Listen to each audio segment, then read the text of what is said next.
এই এখন আর Bangladesh cricket board এটা নাই, এটা হয়ে গেছে হচ্ছে বাপের দোয়া ক্রিকেট বোর্ডে পরিণত হয়েছে। যেভাবে দখল করা হয়েছে বাপের দোয়া ক্রিকেট বোর্ড, ইতিমধ্যে বাংলাদেশ ব্যাংকে যেভাবে দখল করা হয়েছে, এবং আমি যখন এই জায়গায় কথা বলছি ঠিক এই মুহূর্তে 28 জন বিচারককে মাননীয় স্পিকার তাদেরকে শোকজ দেওয়া হয়েছে।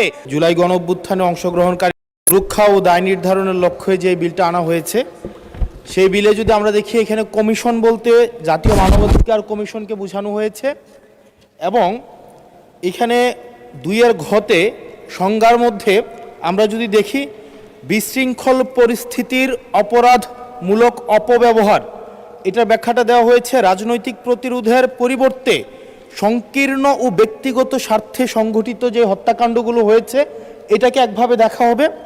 আর আরেকটা হচ্ছে গণতান্ত্রিক ব্যবস্থা পুনরুদ্ধারের উদ্দেশ্য যেই কার্যাবলীগুলো সংগঠিত হয়েছে সেটাকে একভাবে দেখা হবে। মাননীয় স্পিকার, প্রবলেমের জায়গাটা যেটা সেটা হচ্ছে সংকীর্ণ ও ব্যক্তিগত স্বার্থে যে ধরনের সংগঠিত হত্যাকাণ্ড হয়েছে সেটাকে কে ডিফাইন করবে, সেটাকে কিন্তু ডিফাইন করবে এই আইন অনুযায়ী জাতীয় মানবাধিকার কমিশন। অর্থাৎ এই ইনডেমনিটিটা জাতীয় মানবাধিকার কমিশনের উপরে নির্ভর করবে। এবার এই জাতীয় মানবাধিকার কমিশনের যে অধ্যাদেশ সেটা কিন্তু ইতিমধ্যে ল্যাপস করে দেওয়ার প্রস্তাব দেওয়া হয়েছে। এখন এই জাতীয় মানবাধিকার কমিশনটা এটা যে 2009 সালের অনুযায়ী যদি চলে তাহলে সেটা কিন্তু পুরোপুরি সরকার নিয়ন্ত্রিত একটা মানবাধিকার কমিশন। যেই মানবাধিকার কমিশন বিরোধী দল ও মতকে দমনের জন্য ব্যবহার করা হয়েছে, ভিকটিম ব্লেমিংয়ের জন্য ব্যবহার করা হয়েছে, যেই মানবাধিকার কমিশন গুম খুনের বৈধতা উৎপাদন করা হয়েছে। মাননীয় স্পিকার, এই মানবাধিকার কমিশনকে যদি আমরা মন্ত্রণালয়ের অধীনে রাখি এবং ওই মানবাধিকার কমিশনের মধ্য দিয়েই যদি আমরা জুলাই গণঅভ্যুত্থানের এই কার্যক্রমগুলোকে বিচারের এবং নিরীক্ষণের দায়িত্ব দেওয়া হয়, সেক্ষেত্রে এই নিরীক্ষণ কিন্তু প্রশ্নবিদ্ধ হবে। এছাড়াও আমরা যদি দেখি সাংবিধানিক প্রতিষ্ঠানগুলোকে যেভাবে নগ্নভাবে দলীয়করণ করা হচ্ছে, RICL TMX, যুগের পর যুগ স্থাপনা থাকে মজবুত। ইতিমধ্যে বাংলাদেশ ব্যাংকে যেভাবে দখল করা হয়েছে, যেভাবে বিসিবিকে যেভাবে এই এখন আর বাংলাদেশ ক্রিকেট বোর্ড এটা নাই, এটা হয়ে গেছে হচ্ছে বাপের দোয়া ক্রিকেট বোর্ডে পরিণত হয়েছে। যেভাবে দখল করা হয়েছে বাপের দোয়া ক্রিকেট বোর্ড, এবং আমি যখন এই জায়গায় কথা বলছি ঠিক এই মুহূর্তে 28 জন বিচারককে মাননীয় স্পিকার তাদেরকে শোকজ দেওয়া হয়েছে। তাদের ব্যক্তিগত তাদের চ্যাট গ্রুপে তারা হচ্ছে তাদের মতামত প্রকাশ করার কারণে বিচারকদের হচ্ছে মাননীয় স্পিকার শোকজ দেওয়া হয়েছে। এই বাস্তবতায় আমরা এই গণঅভ্যুত্থান পরবর্তী সময়ে যদি জাতীয় মানবাধিকার কমিশনকে একটা মন্ত্রণালয়ের অধীনে রাখি, স্বরাষ্ট্র মন্ত্রণালয়ের অধীনে রাখি, তাদের মাধ্যমে আমরা নিরপেক্ষ কোনো ধরনের অনুসন্ধান আমরা কতটা পাবো সেটা নিয়ে কিন্তু আমরা সন্দিহান। সেই জায়গা থেকে এই বিলটিকে যদি আমরা বাস্তবায়ন করতে চাই, এটাকে যদি আমরা ফাংশনাল করতে চাই, শুধুমাত্র অর্নামেন্টাল না, যদি আমরা ফাংশনাল করতে চাই তাহলে জাতীয় মানবাধিকার কমিশনকে অবশ্যই সেটাকে অটোনমাস করতে হবে। আমার সামনে যারা আছেন আমরা হয়তো আমাদের থেকে এখানে প্রত্যেকটা সদস্য নির্যাতন, নিপীড়ন এবং তাদের যে পলিটিক্যাল রিপ্রেশনের মাত্রা শত সহস্রগুণ বেশি।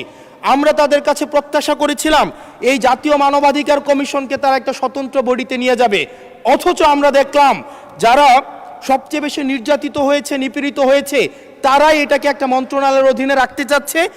এই অজুহাতে যে জাতীয় মানবাধিকার কমিশন যদি অটোনমাস হয়ে যায় তাহলে সেটাকে হচ্ছে এটার জবাবদিহিতা কিভাবে নিশ্চিত হবে। মাননীয় স্পিকার, আমাদের ইলেকশন কমিশন, আমাদের হচ্ছে পিএসসি, আমাদের হচ্ছে দুর্নীতি দমন কমিশন, যদিও এটা কাজীর কেতাবে কেতাবে আছে, গোয়ালে নাই, কিন্তু এটা কিন্তু একাডেমিকভাবে এটাকে ইভেন ইন্টারন্যাশনালিও এই জিনিসটা কিন্তু অটোনমাস হওয়ার কথা। সেজন্য মাননীয় স্পিকার, যেভাবে বর্তমানে প্রতিষ্ঠানগুলো নগ্নভাবে দলীয়করণ করা হচ্ছে, সেজন্য জাতীয় মানবাধিকার কমিশন যে দলীয়করণ করা হবে না, আবার বাপের দোয়া একটা মানবাধিকার কমিশন বা বিরোধী দল দমন কমিশন করা হবে না, এটার প্রতি কিন্তু আমাদের আস্থা নাই। সেই জায়গাটা থেকে আমরা আপনার মাধ্যমে আমরা এই আমাদের মাননীয় স্বরাষ্ট্রমন্ত্রী সহ আমাদের HPM এর কাছে অনুরোধ থাকবে এই বিলটা পাশ করার আগে যেন জাতীয় মানবাধিকার কমিশনের আমরা এটা যেন ইভেন উনার দলেরও একজন মাননীয় সংসদ এই বিষয়ে বক্তব্য দিয়েছেন, এবং উনি পয়েন্ট বাই পয়েন্ট এই বিষয়গুলোকে ব্যাখ্যা করেছেন। যদি জাতীয় মানবাধিকার কমিশন দলীয়করণ করা হয়, দিন শেষে গুম খুন থেকে শুরু করে আমাদের এই জুলাই ইনডেমনিটি, এইটা দিন শেষে হচ্ছে যে পেপারেই থেকে যাবে, এটা দিন শেষে কোনো বাস্তবায়ন হবে না।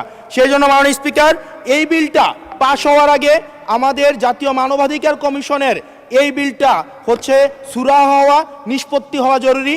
না হয় বিসিবির মতো আমরা আবার বাপের দোয়া কমিশন দেখতে পাবো, আমরা হচ্ছে বাংলাদেশ ব্যাংকের মতো আবার দলীয়করণ দেখতে পাবো, আমরা বিশ্ববিদ্যালয়গুলোকে যেভাবে এক ধরনের দলীয়করণ করা হয়েছে আমরা সেটি দেখতে পাবো, আমরা বিচার বিভাগকে আবার যেভাবে এখন ভয়ের মধ্যে নিয়ে যাওয়া হচ্ছে। ধন্যবাদ মাননীয় সদস্য।